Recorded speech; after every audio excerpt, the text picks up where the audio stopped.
Hidup TV mempersembahkan Oase Rohani Katolik yang dibawakan oleh para imam Keuskupan Agung Jakarta.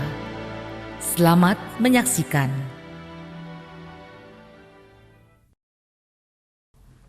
Salam damai sahabat Oase Rohani Katolik yang terkasih. Apa kabar saudara pada hari ini? Semoga semua dalam keadaan sehat dan senantiasa dalam kasih dan perlindungan Tuhan. Senang sekali saya, Angelica Luciana, dapat kembali menjumpai sahabat yang terkasih pada hari ini.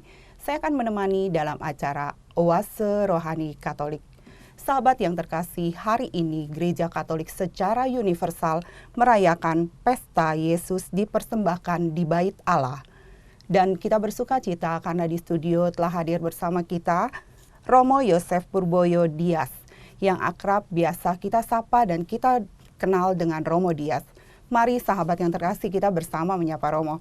Romo Dias, salam damai, selamat datang. Apa kabarnya hari ini? Kabar baik Mbak Lucy, senang sekali bisa bersama lagi di ORK, di Pesta Yesus dipersembahkan di Bait Allah ini. Terima kasih Romo, sudah berkenan hadir di sini yang selalu membawa semangat buat kita semua.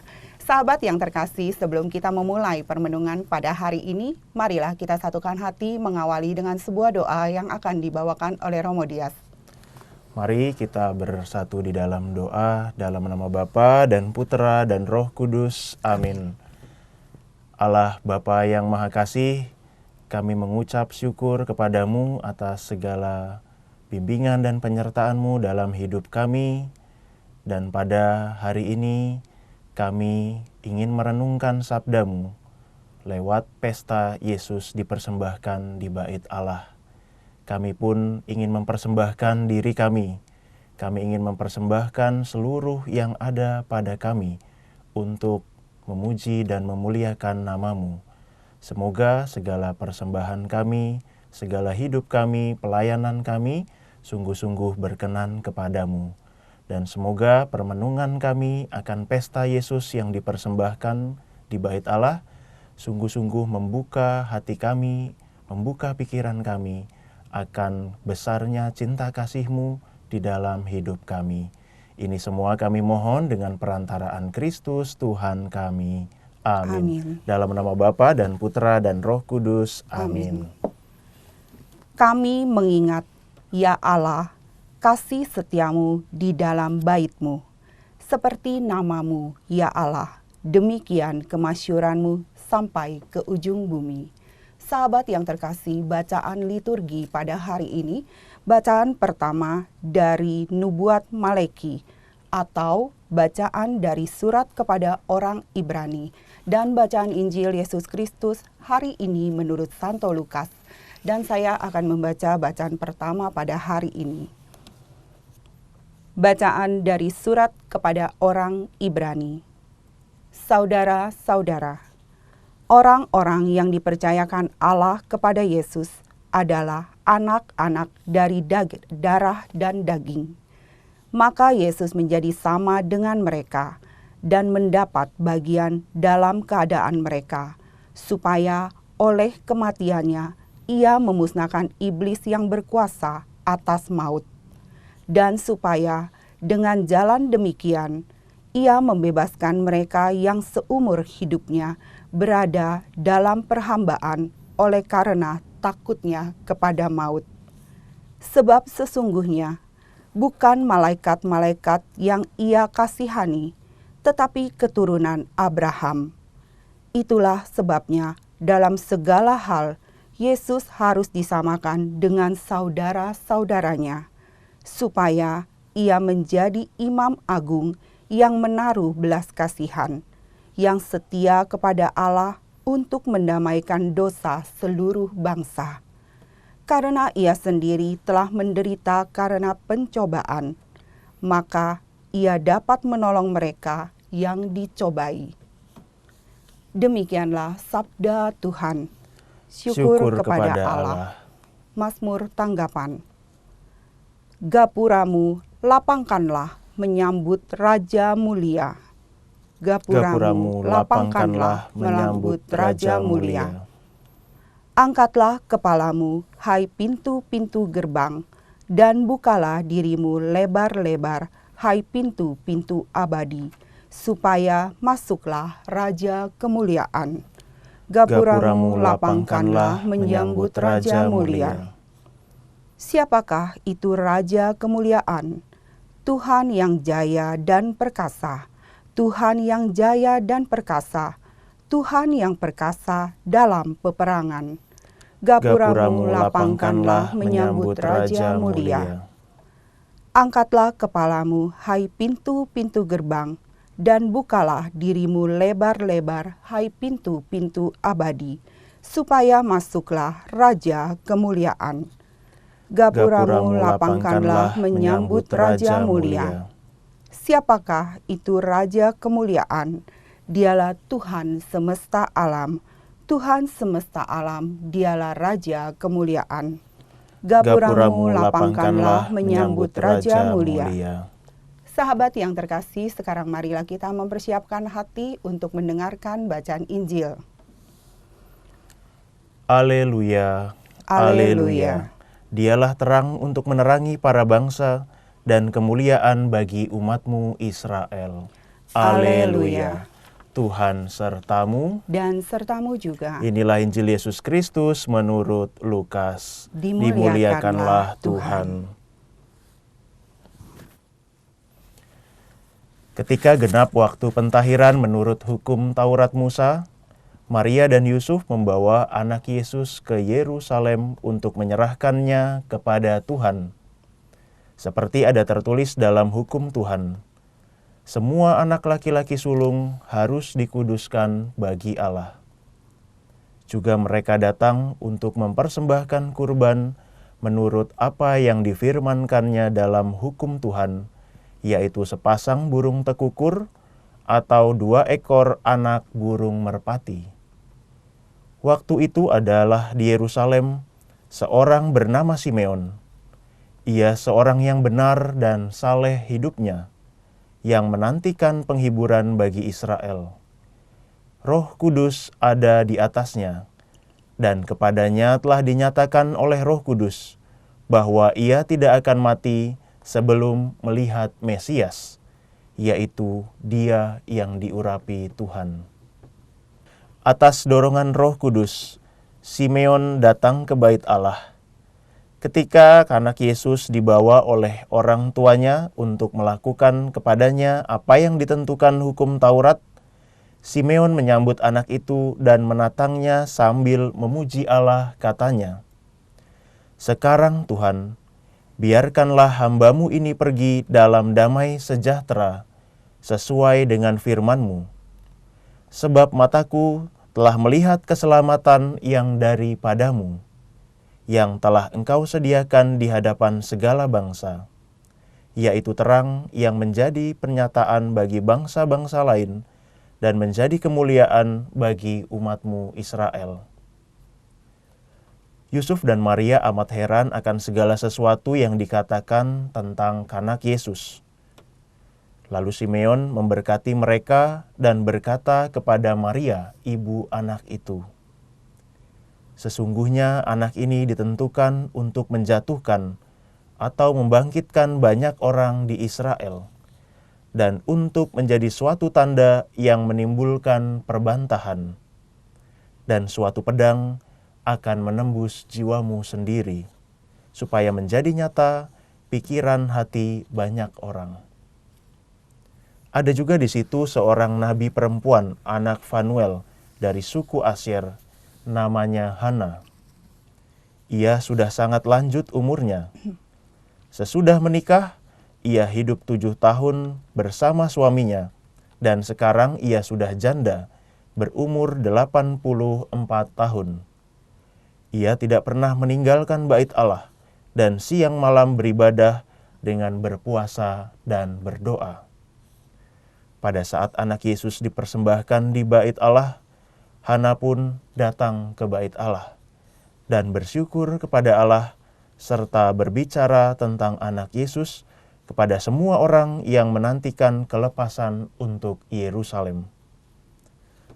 Setelah menyelesaikan semua yang harus dilakukan menurut hukum Tuhan, kembalilah Maria dan Yusuf serta anak Yesus ke kota kediamannya, yaitu Nazaret di Galilea.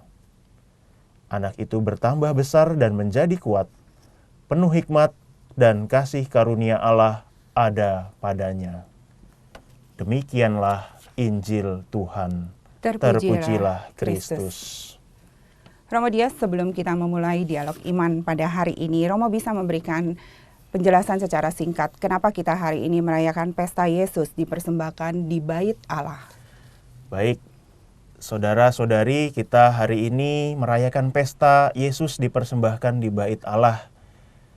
Sesuai dengan tradisi, 40 hari setelah kelahiran, seorang anak harus dipersembahkan. Itulah yang juga dilakukan oleh Maria dan Yusuf. Maka kalau kita hitung dari hari raya Natal kemarin ya, kita merayakan hari ini pesta Yesus dipersembahkan di Bait Allah. Persis 40 hari setelah hari raya Natal. Dan setelah itu kita juga ingin diajak untuk mempersembahkan ya. Mempersembahkan tadi selain juga anak sulung, tetapi juga mempersembahkan persembahan-persembahan yang diberikan oleh Yusuf dan Maria sebagaimana tradisi bangsa Israel.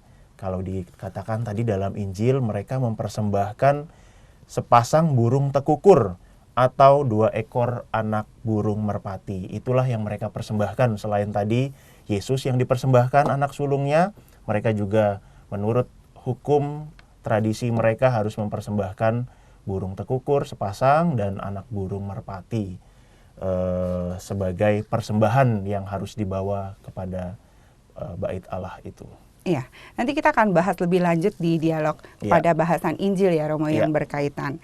Dan kalau dari bacaan pertama pada hari ini surat kepada orang Ibrani, ada hikmat sukacita apa Romo bagi saya dan sahabat pada hari ini? Ya, dari bacaan pertama surat kepada orang Ibrani, apa yang bisa kita maknai, kita refleksikan? Yang pertama adalah Yesus yang sungguh-sungguh solider kepada manusia. Dia menjadi manusia sama seperti kita dan menyelamatkan kita. Kalau dari bacaan tadi pertama sangat jelas ya dikatakan Yesus menjadi sama dengan mereka dan mendapat bagian dalam keadaan mereka, supaya oleh kematiannya ia memusnahkan iblis yang berkuasa atas maut. Maka kita bersyukur bahwa Yesus hadir ke dunia, turun ke dunia, menjadi sama dengan manusia. Yang pada hari raya Natal kemarin kita rayakan, Yesus yang adalah Allah mau turun ke dunia untuk apa? Untuk memusnahkan iblis yang berkuasa atas maut. Dengan kata lain, ingin mengatakan Yesus turun ke dunia menjadi manusia untuk menyelamatkan kita dari kuasa maut. Karena maut dan dosa ini selalu terkait ya. Manusia berdosa. Allah turun dalam diri Yesus Kristus yang menjadi manusia supaya yang berdosa ini, manusia yang berdosa selamat ya. Kalau tidak tidak turun ke dunia Yesus, manusia masih tetap dalam keadaan dosa dan dosa itu selalu mendatangkan maut ya. Itu yang dapat kita refleksikan. Pertama, karena Yesus solider kepada manusia, setia kepada manusia, dan ia menjadi sama dengan manusia untuk menyelamatkan manusia. Lalu yang kedua, apa yang bisa kita refleksikan ya? Yesus itu juga taat pada kehendak Allah, pada kehendak Bapa di surga. Dalam bacaan tadi dia dikatakan Yesus setia kepada Allah untuk mendamaikan dosa seluruh bangsa, karena ia sendiri telah menderita karena pencobaan. Maka ia dapat menolong mereka yang dicobai. Maka Yesus taat pada perintah Bapa. Dia tahu bahwa dia akan dicobai, dia akan menderita, tetapi dia tetap mau melaksanakan kehendak Bapa. Dia tetap mau melaksanakan perintah Bapa. Dan akhirnya Yesus wafat di salib Dan itulah yang ia jalani, yang ia lakukan untuk menebus tadi seluruh dosa manusia, dosa seluruh bangsa. Jadi ada ketaatan Yesus kepada perintah Allah dan juga kesetiaannya, solidaritasnya kepada manusia. Dua hal itulah yang bisa kita renungkan dari bacaan pertama. Iya, Romo tadi Romo katakan bahwa ada kesetiaan dan Iya. ketaatan yang Tuhan contohkan sebagai teladan untuk kita jalani umat pada saat ini Iya. ya Romo. Bagaimana kita bisa memperoleh ketaatan dan kesetiaan kita dalam beriman kepada Tuhan. Sementara seringkali ya Romo, kadang-kala kan keegoisan kita suka menentang bukan maunya Tuhan, tapi maunya kita. Kalau kita berpikir berjalan di sini merasa kok Tuhan nggak ada ya, akhirnya kita tidak setia mencari dengan cara yang lain. Bagaimana supaya kita tetap setia, tetap taat pada perintah dan firman Tuhan untuk memperoleh suatu kemenangan? Ya, baik. Ya, tentu bagi kita semua ya orang Katolik, teladan Yesus sendiri yang harus kita contoh ya. Yesus sudah memberi teladan bagaimana ia setia pada perintah Bapa, kendati harus menderita, kendati harus menapaki jalan salib, kendati ia harus wafat di salib, tetapi ia taat pada perintah Bapa, setia pada perintah Bapa. Maka teladan Yesus itulah yang juga harus kita ingat, yang harus kita lakukan sebagai orang Katolik. Meneladan Yesus Kristus yang taat, yang setia, kendati memang ya tadi manusia punya kecenderungan untuk egois, individualis, kecenderungan untuk jatuh ke dalam dosa terus-menerus. Tetapi kembali lagi ingat, maka ketika ingat penderitaan Yesus, melihat salib Yesus, kita kembali diingatkan sebetulnya bagaimana Yesus sudah menderita untuk saya, bagaimana Yesus sudah menebus dosa saya. Masakan saya tidak meneladan Yesus, tidak mengucap syukur kepada Yesus, tidak berterima kasih atas pengorbanan Yesus. Itulah yang harus kita ingat. Maka setiap kita melihat salib, memandang salib, kita selalu ingat pengorbanan yang Yesus lakukan. Yesus sudah melakukan pengorbanan yang begitu besar untuk menebus dosa saya. Maka saya yang menjadi pengikut Yesus, saya yang adalah murid Yesus, harusnya bisa mencontoh Yesus sendiri. Memang tidak mudah, tetapi ya terus kita harus berproses ya. Seringkali kita jatuh lagi ke manusiawi kita, tetapi kita kembali ingat terus ya. Sama seperti bangsa Israel ya, diingatkan oleh Allah jatuh ke dalam dosa ya, diingatkan lagi kepada balik kepada Allah, bertobat, jatuh lagi ke dalam dosa. Ya kira-kira gambaran manusia juga sama seperti itu. Tetapi bagaimana kita harus terus-menerus berusaha, berjuang. Ketika kita jatuh, bangkit lagi. Yesus pun ketika jalan salib, jatuh sampai 3 kali. Tetapi ia tetap bangkit untuk menyelesaikan tugasnya. Kita juga diajak untuk sama ya. Meskipun kita jatuh ke dalam dosa, ke dalam kelemahan-kelemahan manusiawi kita, kemalasan, keegoisan, tetapi kita diajak untuk terus bangkit ya, untuk terus bertobat. Sehingga akhirnya kita bisa menjadi pengikut-pengikut Kristus yang benar-benar taat dan setia. Itulah yang diharapkan pada hari ini. Romo, tadi Romo juga ada katakan ya, bahwa kecenderungan manusia itu kan takut akan dosa yang mendatangkan maut. Tapi seringkali kita pun juga tanpa sadar melakukan dosa-dosa itu berkali-kali. Bagaimana supaya kita bisa punya suatu warning di dalam diri kita bahwa kamu sudah jatuh nih ke dalam dosa, bangkitlah dan berbaliklah misalnya pada Injil. Bagaimana kita bisa menumbuhkan sikap seperti itu, Romo? Tentu yang pertama kita harus berpegang pada perintah-perintah Tuhan ya, sabda Tuhan, firman Tuhan, dan juga secara pribadi kita punya kedekatan juga dengan Tuhan. Semakin kita dekat dengan Tuhan ya, semakin kita mengenal firman Tuhan, mendengarkan firman Tuhan, dan juga membaca firman Tuhan, tentu kita semakin mengetahui apa yang Tuhan inginkan dalam hidup kita ya. Maka ketika kita sudah secara pribadi relasi kita dengan Tuhan itu dekat, Ketika kita salah sedikit, pasti suara hati kita akan berbicara. Lebih peka jadinya Betul, ya Romo iya. ya. Maka ketika saya melakukan suatu hal yang Penyimpangan. menyimpang, berdosa, suara hati saya pasti akan mengatakan, jangan, itu tidak boleh, itu berdosa, itu salah. Kalau kita mau dekat tadi dengan Tuhan, tahu perintah-perintah Tuhan, tahu apa yang Tuhan kehendaki dalam hidup kita. Tetapi kalau kita jauh dari Tuhan ya, mendengarkan firman Tuhan tidak pernah, membaca kitab suci tidak pernah, berdoa tidak pernah, bagaimana suara hati itu bisa dilatih kalau kita sendiri juga jauh dari Tuhan ya. Maka tentu pertama-tama adalah kita harus mendekatkan diri pada Tuhan. Ketika kita sudah dekat dengan Tuhan, kita mengenal ajaran Tuhan, mengenal perintah-perintah Tuhan, dan disitulah kita pasti punya pegangan, kita punya guidance, oh saya tidak boleh ini, saya tidak boleh itu, saya harus begini, saya harus begitu. Kalau kita melanggar, pasti suara hati kita akan merasa bersalah. Pasti suara hati kita akan mengingatkan itu tidak boleh. Itu supaya kita juga jangan jatuh ke dalam dosa yang tadi bisa mendatangkan maut. Iya.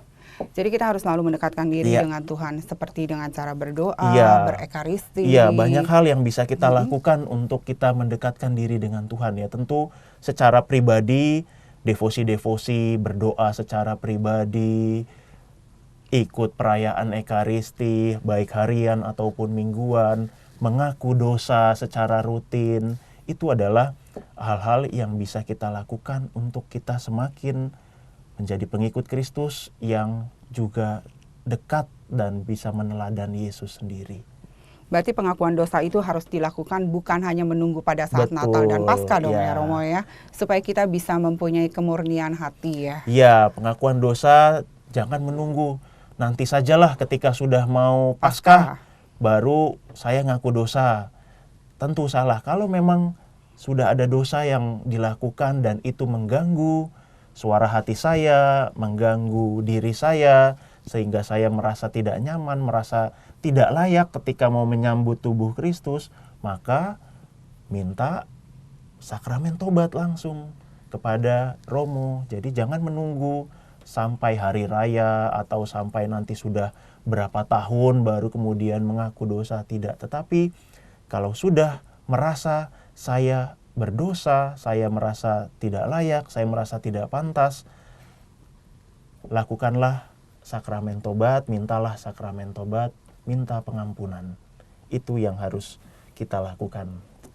Jadi kita sendiri juga harus membuka hati dan membuka diri kita akan segala hal yang kita lakukan itu ya Romo Iya, ya. betul. Kalau yang penting adalah kita menyadari diri saya. Saya sadar kalau saya berdosa, saya berbuat salah, sama seperti kalau misalnya kita sehari-hari ya, kalau kita berbuat salah sama orang lain, sadar pasti kita akan meminta maaf. Betul. Tidak mungkin kita diam saja atau malah Cuek. merasa cuek atau merasa benar sendiri, tentu tidak. Pasti kita meminta maaf. Begitu pula juga dengan kehidupan rohani kita. Kalau kita merasa berdosa, sadar, menyesal, maka mintalah sakramen tobat. Dan itu adalah ciri khas orang beriman yang taat Iya, dan setia ya betul. Romo. Pada saat kita melakukan penyimpangan atau pelanggaran dosa, kita pasti akan sudah merasa bahwa kita bersalah. Iya, betul. Karena suara hati itu pasti akan berbicara ya. Maka tentu dengan kita mendekatkan diri pada Tuhan, dengan kita mengenal ajaran-ajaran Tuhan, perintah-perintah Tuhan, itu melatih suara hati kita.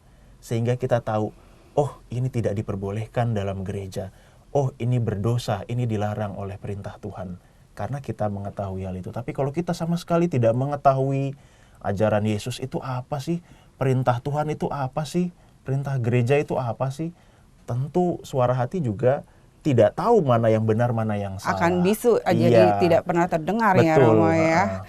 Dan itu akan mendatangkan maut buat kita sendiri. Kalau kita jatuh ke dalam dosa. Iya, Romo sebelum kita mengakhiri di sesi yang pertama, Romo bisa memberikan kesimpulan untuk kita jadikan pedoman pada hari ini dari bacaan surat kepada orang Ibrani. Ya, sebagai kesimpulan dari bacaan surat kepada orang Ibrani ini, kita diingatkan akan Yesus Kristus yang sungguh-sungguh taat pada perintah Allah. Kendati ia harus menderita, bahkan harus wafat di salib, Yesus tetap menjalankan perintah Allah. Karena apa? Karena cintanya pada umat manusia, karena solidaritasnya kepada umat manusia. Itu yang bisa kita ambil dari bacaan ini, sehingga kita menyadari kematian Yesus di salib adalah cintanya kepada kita. Kematian Yesus di salib adalah penebusannya dari dosa-dosa kita. Kematiannya di salib juga untuk kita semua, manusia yang seringkali berbuat dosa. Maka dengan kita melihat salib, dengan kita berdoa kepada Yesus, kita semakin menyadari bahwa pengorbanan Yesus begitu besar untuk keselamatan kita.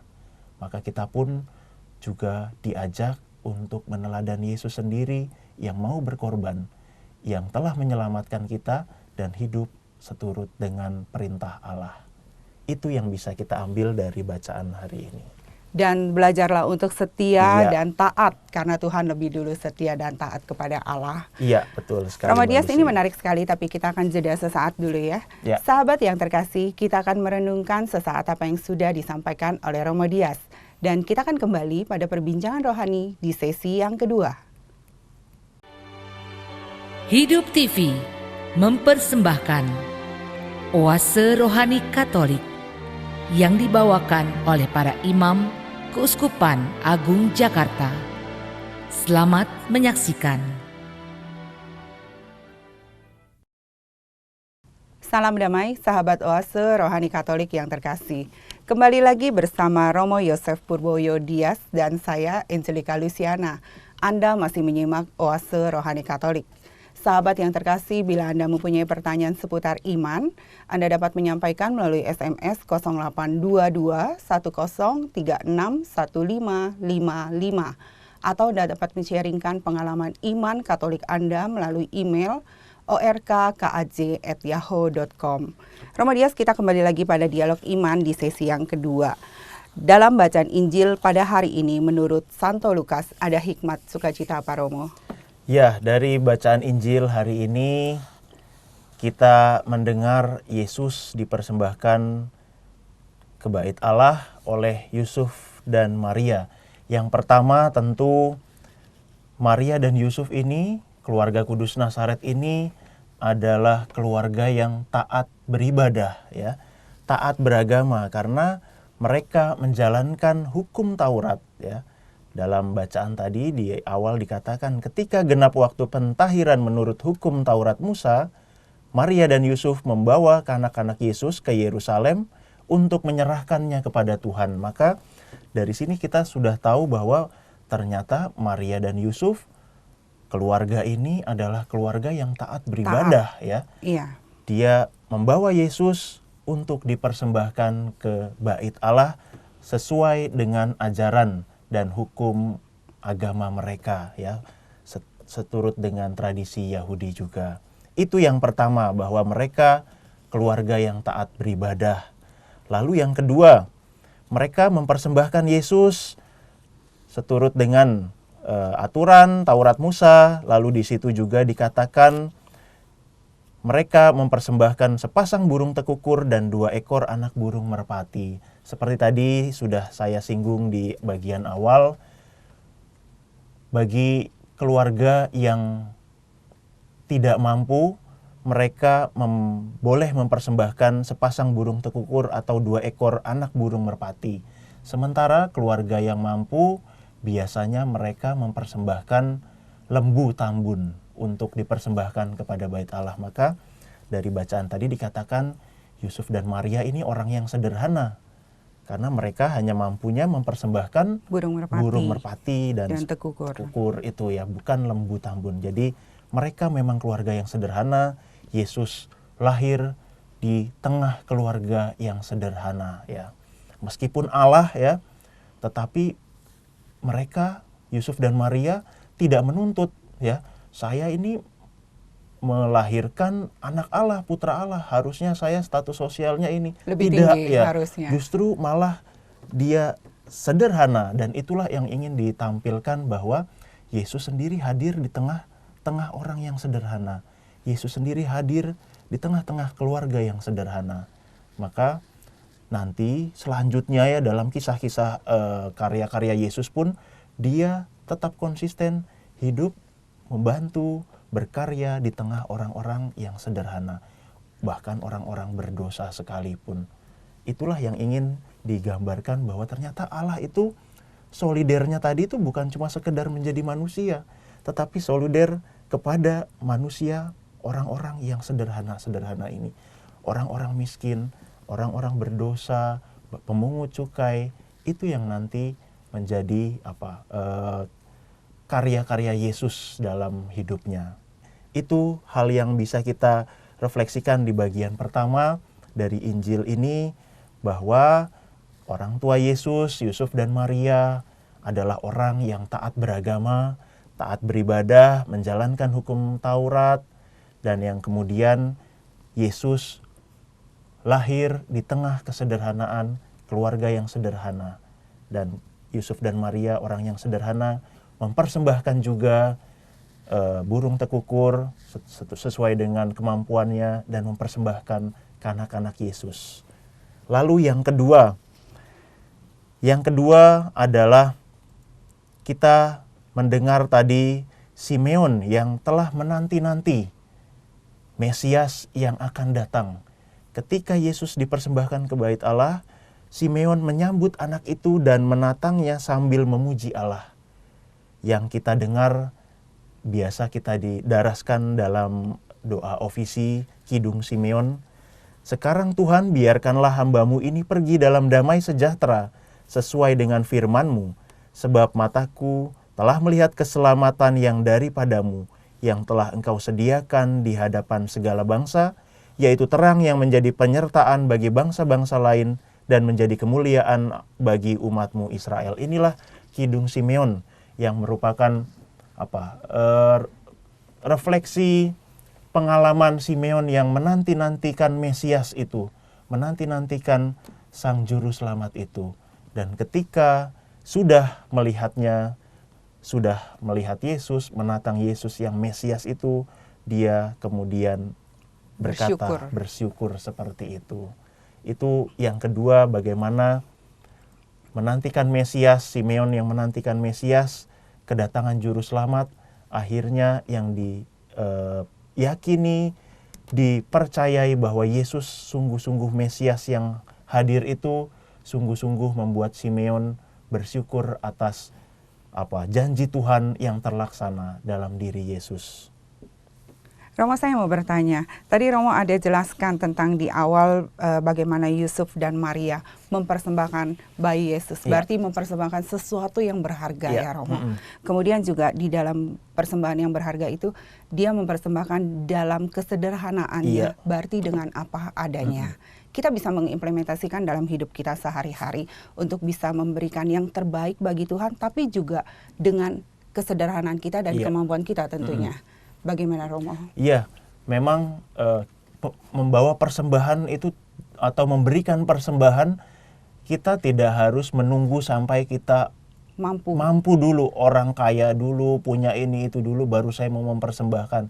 Tidak, justru dengan apa yang kita miliki, kita bisa persembahkan kepada Tuhan. Bahkan dalam Injil yang lain dikatakan persembahan janda miskin lebih yang berharga. yang hanya sedikit itu ternyata justru lebih berharga, karena itu dia mempersembahkan seluruhnya. Bahkan itulah yang juga bisa kita aplikasikan dalam hidup kita ya.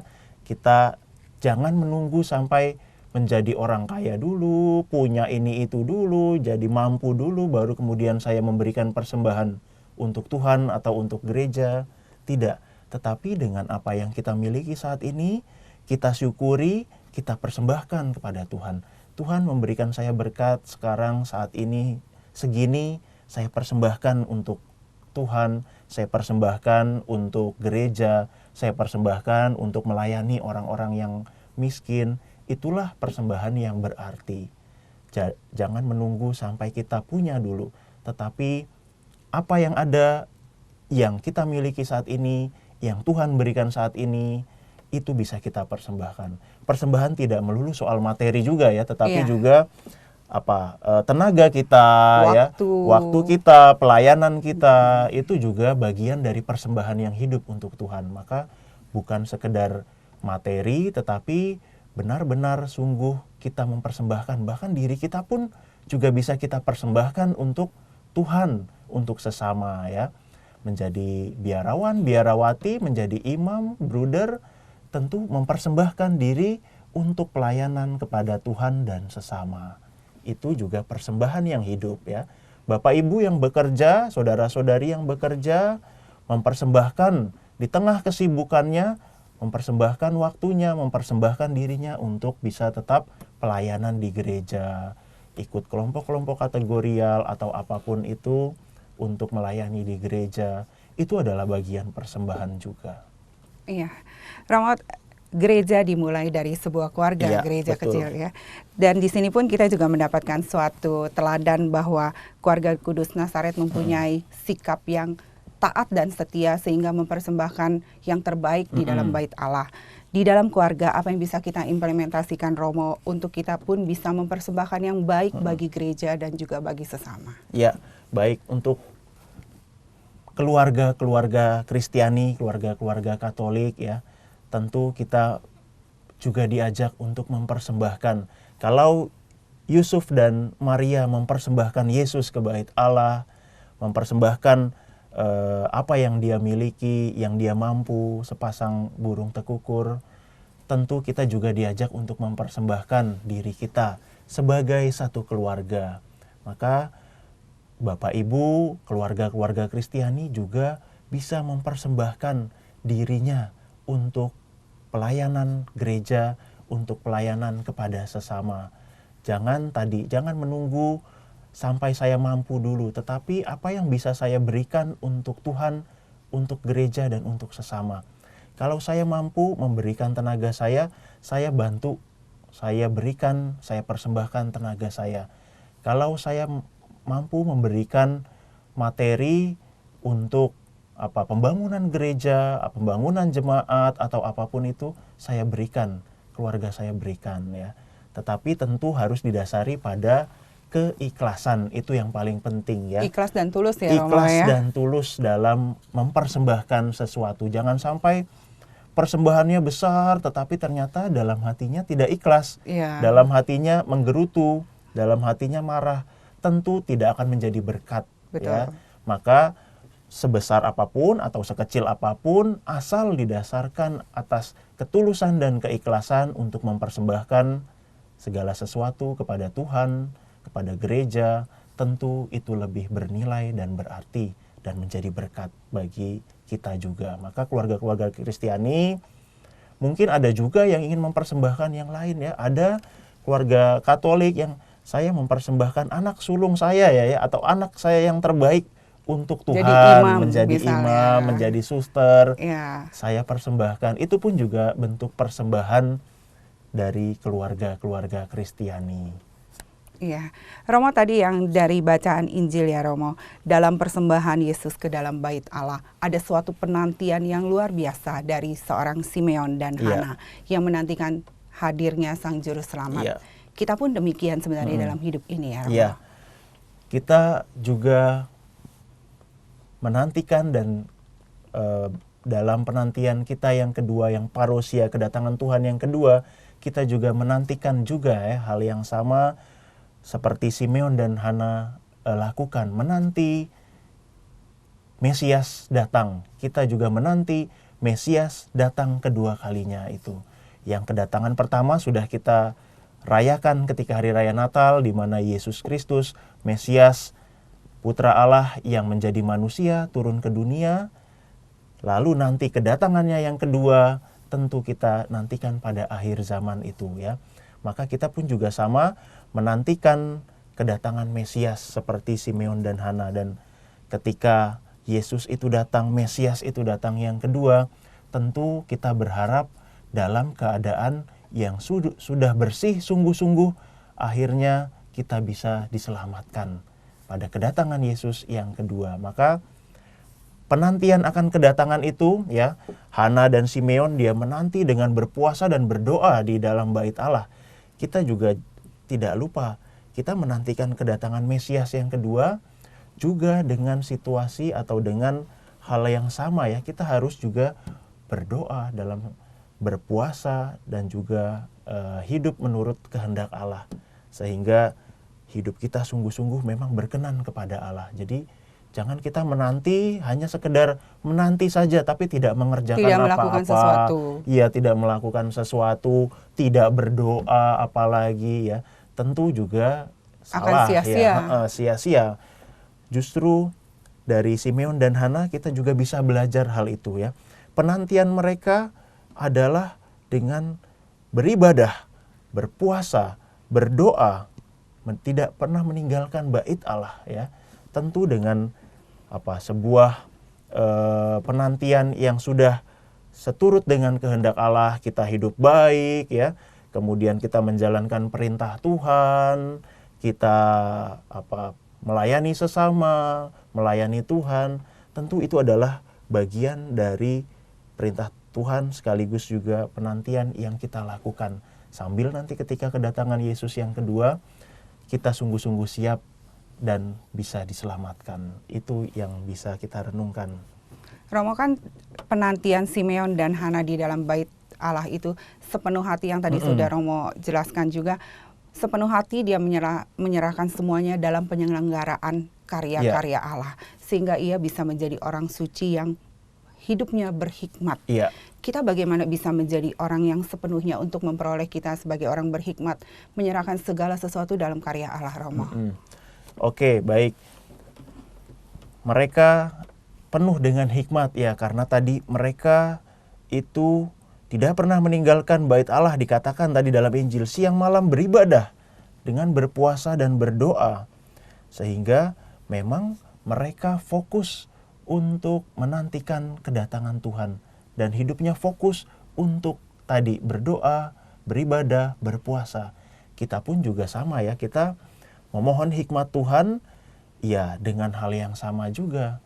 Dengan kita berdoa, dengan kita beribadah, dengan kita berpuasa, dengan kita menjalankan perintah-perintah Tuhan, tentu kita akan dipenuhi hikmat oleh Roh Kudus itu sendiri ya. Karena bagaimana bisa kita dipenuhi oleh hikmat, dipenuhi oleh Roh Kudus kalau kita tidak pernah berdoa, Tidak pernah meminta ya, tidak pernah Romo. meminta juga ya. Maka itu hal yang penting juga supaya kita penuh hikmat, penuh Roh Kudus, pasti karena kita meminta kepada Tuhan melalui apa? Ya tadi berdoa, beribadah. Itulah yang bisa kita lakukan supaya kita penuh dengan hikmat. Sehingga segala pekerjaan, tindakan, perbuatan, kata-kata kita sungguh-sungguh memang berasal dari Tuhan. Roh Kudus sendiri, Tuhan sendiri ya. Karena Tuhan yang memberikan itu kepada kita ya. Ya, Romo, untuk memperoleh semuanya itu, kita sebagai orang yang beriman harus mempunyai suatu kepenuhan iman ya, Romo ya. Dan seperti yang tadi Romo ungkapkan juga bahwa kepenuhan iman itu bisa kita peroleh selain dari berdoa, mendekatkan diri selalu pada Tuhan, apalagi yang bisa kita lakukan, Romo? Kepenuhan iman ya, tentu tadi berdoa, kita mendekatkan diri pada Tuhan, tentu hal-hal yang menyangkut iman Kristiani, iman Katolik juga harus kita pahami ya. Misalnya kita membaca kitab suci ya, kita mendengarkan firman Tuhan, mempelajari ajaran-ajaran gereja supaya semakin kita mengenal, oh Yesus yang saya imani ini adalah Yesus yang mengajarkan ini. Yesus yang saya imani adalah Yesus yang mengajarkan itu ya. Gereja yang saya imani adalah gereja yang seperti ini. Nah, itu dari mana? Ya tentu saja dari pembelajaran. Tidak bisa kita hanya dapat secara instan ya, hanya berdoa memang perlu ya, tetapi juga kita perlu pengetahuan juga ya. Kita harus menyeimbangkan ya pikiran kita, pengetahuan kita juga dengan tadi hal yang rohani, berdoa, beribadah ya. Itu juga penting ya, sehingga iman kita sungguh-sungguh semakin berakar kuat ya. Bukan hanya sekedar menerima saja begitu, tetapi kita juga bisa memahami, oh Tuhan mengajarkan ini dalam kitab suci. Oh Yesus Kristus yang saya imani di dalam kitab suci mengatakan ini, mengajarkan ini ya. Lalu di dalam teologi atau mungkin dari buku atau mungkin dari katekismus gereja Atau ya. mendengarkan siaran ini pun Iya, juga merupakan penambah betul. pengetahuan iman Menambah ya, Romo. pengetahuan ya. Itu yang penting supaya iman kita semakin kuat, semakin kokoh, semakin berakar. Itu juga penting bagi kita untuk belajar terus-menerus ya. Jangan berhenti. Jangan merasa saya sudah tahu kok tentang ajaran Yesus ini, selesai, tidak ya.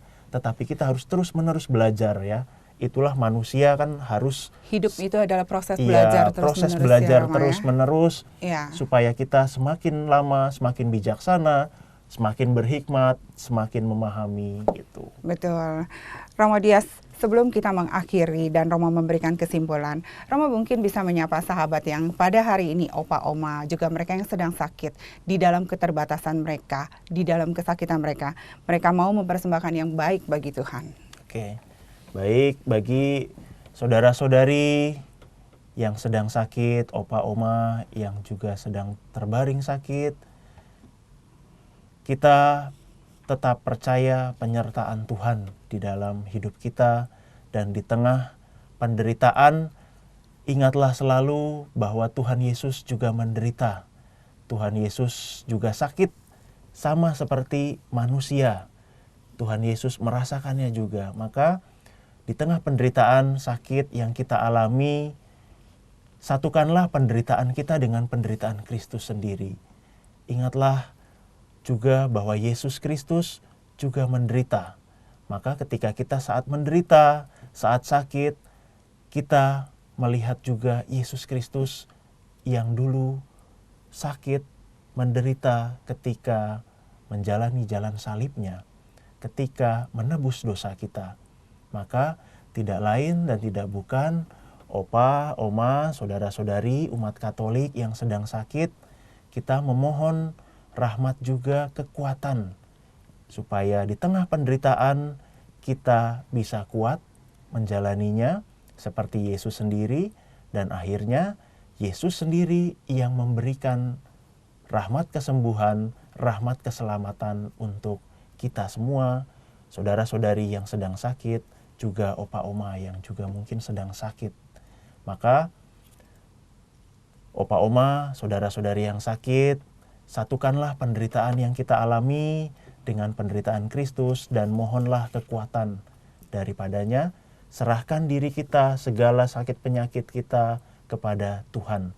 Biarlah Tuhan Yesus sendiri yang menjamah, menyembuhkan, dan menyelamatkan. Itu dari saya. Terima kasih Romo. Romo, sebelum kita mengakhiri, Romo bisa memberikan kesimpulan untuk kita jadikan pedoman semangat hidup kita dalam beriman, supaya apa yang kita persembahkan berkenan di hati Allah. Ya, baik. Saudara-saudari, sebagai kesimpulan dari pesta Yesus dipersembahkan di Bait Allah ini, kita dapat mempersembahkan diri kita. Kita dapat mempersembahkan apapun yang kita miliki kepada Tuhan. Yesus telah dipersembahkan ke Bait Allah sebagai yang sulung, yang terbaik. Kita pun juga mempersembahkan yang terbaik yang ada pada kita, diri kita. Jangan setengah-setengah, totalitas dalam mempersembahkan apapun kepada Tuhan, kepada sesama, kepada gereja. Lalu yang kedua, untuk taat dan setia juga dalam beribadah. Yusuf dan Maria taat dan setia dalam beribadah, menjalankan perintah agama, menjalankan perintah Tuhan. Kita juga diajak taat dan setia untuk beribadah, untuk beragama. Bukan hanya sekedar menjadi umat Katolik napas yang hanya beribadah saat Natal dan Paskah ya. Tetapi kita beribadah kepada Tuhan, setiap hari kita berdoa, setiap hari kita ke gereja atau setiap minggu kita ke gereja, kita beribadah kepada Tuhan, menjadi umat Katolik yang taat dan setia beribadah. Juga seperti Simeon dan Hana yang senantiasa menantikan kedatangan Tuhan, kedatangan Mesias dalam ibadahnya, dalam puasanya, dalam doa-doanya. Kita pun juga diajak yang sama juga menantikan kedatangan Tuhan yang kedua dengan menjalani hidup seturut dengan perintah Tuhan, berdoa, beribadah, berpuasa, melakukan kehendak Tuhan yang baik bagi sesama kita. Itu yang bisa kita renungkan, refleksikan, dan kita aplikasikan dalam hidup kita sehari-hari. Sehingga iman kita kepada Yesus sungguh-sungguh menjadi semakin kokoh, kuat, dan berakar. Terima Amin. kasih. Amin. Romo Dias, terima kasih Iya. buat hari ini. Apa yang Romo wartakan memberikan inspirasi dan semangat beriman bagi saya dan sahabat. Sahabat yang terkasih, usai sudah kebersamaan kita pada hari ini. Saya, Angelica Luciana dan Romo Yosef Purboyo Dias, mohon pamit dari ruang dengar Anda. Sekarang marilah kita satukan hati menutup dialog ini dengan doa penutup dan mohon berkat Allah melalui Romo Dias. Marilah kita berdoa dalam nama Bapa dan Putra dan Roh Kudus. Amin. Allah Bapa di surga, kami bersyukur karena Putramu Yesus Kristus turun ke dunia untuk menyelamatkan kami, menjadi solider sama dengan kami manusia dan melenyapkan seluruh dosa-dosa segala bangsa. Kami juga bersyukur lewat permenungan kami dalam bacaan Injil hari ini, kami diajak untuk meneladan keluarga kudus Nazaret, Yusuf Maria, yang senantiasa taat menjalankan perintah agama, taat beribadah. Kami diajak juga untuk menjadi taat dalam hidup kami sebagai orang Kristiani dan juga mempersembahkan apa yang kami miliki untuk dipersembahkan kepadamu dan kepada gereja. Kami mohon semoga kami senantiasa tekun, setia, dan taat kepadamu, dan juga kami juga mau mempersembahkan diri kami, mau mempersembahkan apa yang kami miliki demi kemuliaan namamu. Ini semua kami mohon dengan perantaraan Kristus Tuhan kami. Amin. Amin. Tuhan sertamu Dan sertamu juga. Semoga saudara sekalian senantiasa dibimbing, dilindungi, dan diberkati oleh Allah yang Maha Kuasa, Bapa, Putra, dan Roh Kudus. Amin. Semoga kita semua dapat menjadi garam dan terang kasih Tuhan bagi sesama. Amalkan Pancasila, kita berhikmat, bangsa bermartabat. Demikianlah oase rohani Katolik yang dibawakan oleh para imam Keuskupan Agung Jakarta. Tuhan memberkati.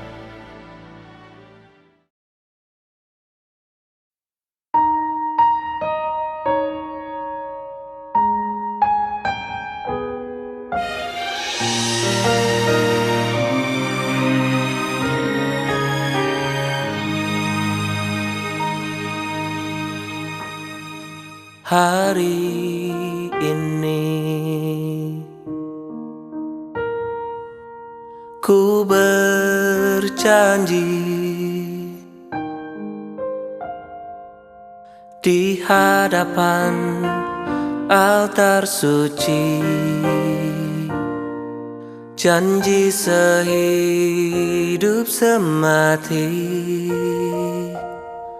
melindungi cinta dalam untung lara, kasihku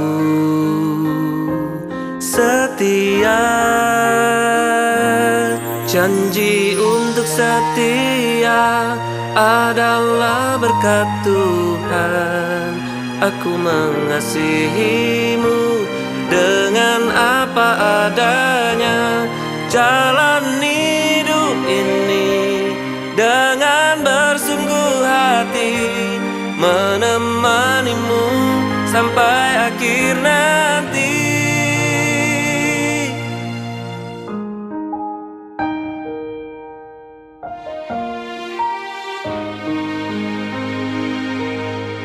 Hari ini, hari suci, ku jalani bersamamu.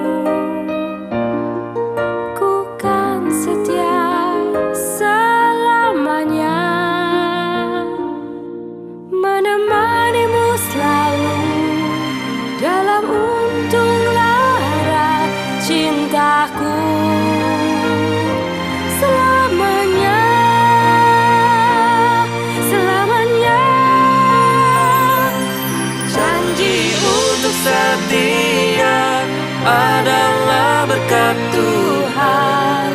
Aku mengasihimu dengan apa adanya. Jalani hidup ini dengan bersungguh hati, menemanimu sampai akhir nanti. Janji untuk setia adalah berkat Tuhan. Aku mengasihimu dengan apa adanya. Jalani hidup ini dengan bersungguh hati, menemanimu sampai akhir nanti. Jalani hidup ini dengan bersungguh hati, menemanimu sampai akhir nanti.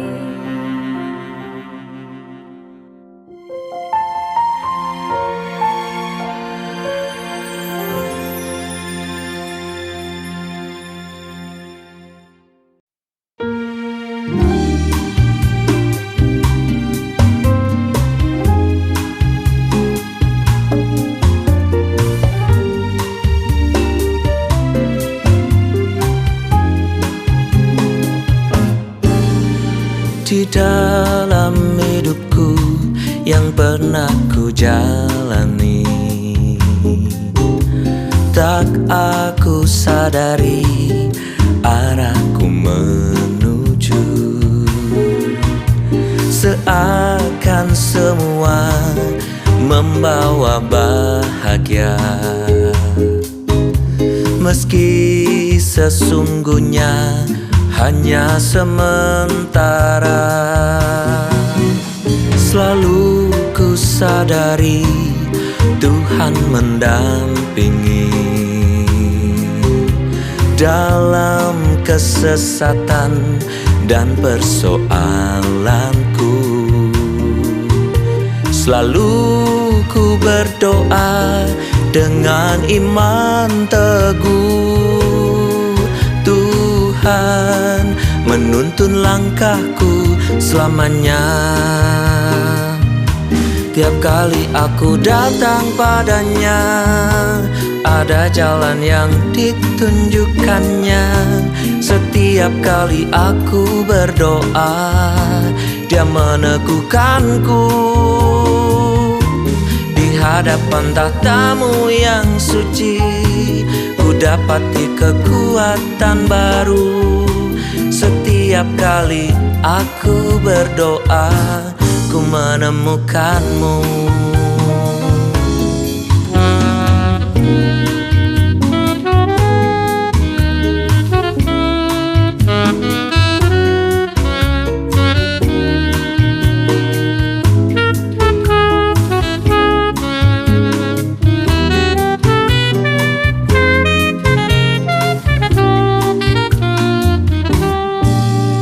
Selalu ku sadari Tuhan mendampingi dalam kesesatan dan persoalanku. Selalu ku berdoa dengan iman teguh. Tuhan menuntun langkahku selamanya. Tiap kali aku datang padanya, ada jalan yang ditunjukkannya. Setiap kali aku berdoa, Dia meneguhkanku. Di hadapan tahta-Mu yang suci, ku dapati kekuatan baru. Setiap kali aku berdoa, ku menemukan-Mu. Dan aku tahu Kau ada Tuhan, ku tahu Kau ada.